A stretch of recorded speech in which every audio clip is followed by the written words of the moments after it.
Hey guys, Jossie here. Now, before this video starts, I want to basically say one thing, and that is that I've actually got a Discord. I've finally got a Discord, and if you guys want to check it out, the link is in the description, and yeah, let's get on with the video. So, basically, as you can tell by the title, do the Allies actually suffer in Normandy? It's basically either side says that the other side suffers. Okay, Axis players say that they suffer because of the P47, because the P47, the P38, and the Jumbo. Allied players say that they suffer because of stuff like the MP34, the FG42, and the Tiger. But do they both? But who actually suffers the most? And in my opinion, none of them do. And the Allies don't suffer at all. Here's why. And here's why. First, we'll address the three main things. The first one, I think, which many people point to, is the Tiger and the Panther, which are the big cat tanks of Normandy. The Tiger here and the Panther here, they're both big tanks.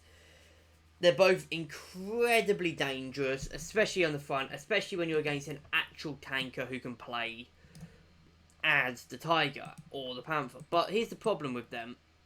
They're not the strongest tanks in the game. Now, I know what you're saying, you'll be like, oh, but they're invincible. Not really.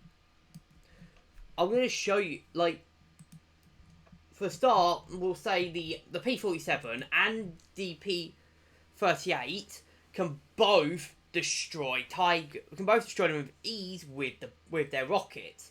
Bombs as well, do a number on them, and out of all the times I've been taken out as a Tiger, I can count on one hand where it's been by another tank or an E-Pack, and I can count on and pretty much all of the deaths. I'd say 95% of my deaths have been from the air. Either that or just me jumping out the tank, because I've either gotten bored, stuck, or the game has decided to spawn me in a ditch. I'm not even joking, that has actually happened.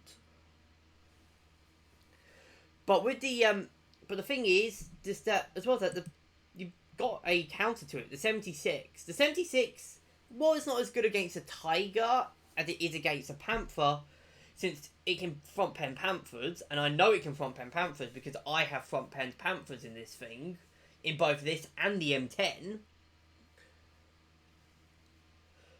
But more to the point, it's kind of more of a, the Tiger thing is kind of more how the Tigers use them and how you deal with them. Like, Tigers can be beaten by Stuarts, okay? And you might be like, you might laugh at that, but I've seen Tigers and Panthers be defeated by Stuarts. Now, albeit these were by competent Stuart players, and these were by, this isn't a normal Stuart player, but that is insane. The second thing is the MP43, and this is one which I've seen gets thrown around quite a bit recently because the MP43 got its buff. But really, from someone who uses the MP43 a lot, and someone who uses the Thompson a lot, I can safely say that they are two different weapons. I've beaten people with the M1A1 Thompson very easily. The M1A1 Thompson is a strong weapon, but it's not the best. But I would say it's not the what.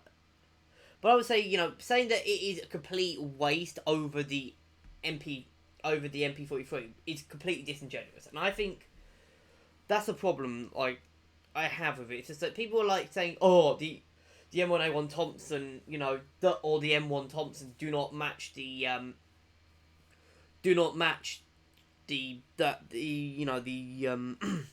whatever it's called, the MP43, which I would say they've got different uses. The M1A1 Thompson and the M1 Thompson are much better at close range than the M2, than the MP43 I meant.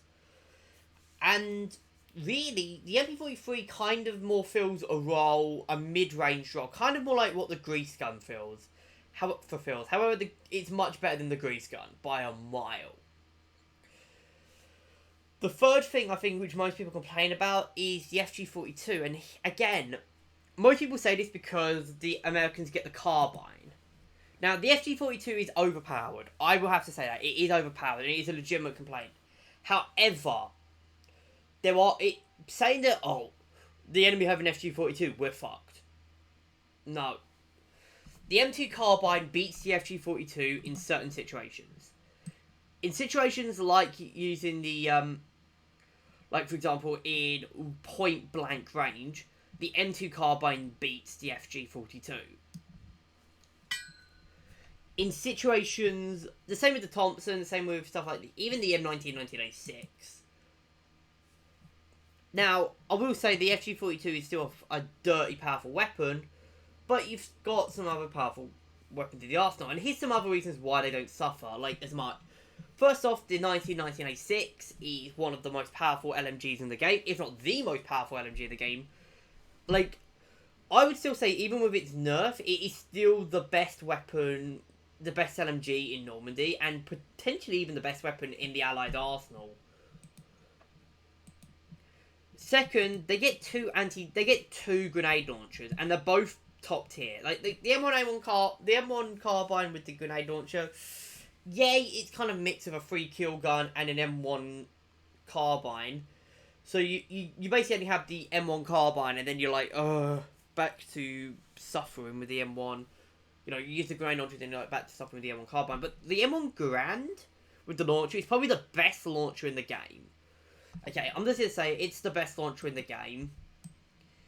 And there's a reason. I mean, A, it's a powerful grenade. And B, when you get rid of all of those grenades, at the end of the game, you're stuck with a Grand, right? Which is, I put these as 9 out of 10 weapons. I put the Grand as a 9 out of 10 weapon. So, yeah. I think the Grand with the grenade launcher is really good. It's a lot better than the GDP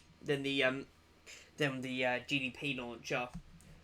And yeah, you just got a lot of good weapons with the Allies. The Allies have a lot of good weapons. The M2 flamethrower, the BAR A2, which is another 10 out of 10 weapon, which, I mean, it's a shame that the A6 is so good, because the A2 is a class weapon. It is, like, this thing just destroys anything that comes near it. And I would still say it's probably the best weapon in Tunisia at the moment. So, yeah. Anyways, I don't even know what to say. I'm going to end the video here. I hope you guys have enjoyed. Leave your thoughts in the comments what you guys think. Do you think the Allies suffer? Do you think the Axis suffers? I think neither do, so, yeah. Anyways, I hope you guys have enjoyed. Leave your thoughts in the comments, and I'll see you guys in the next video.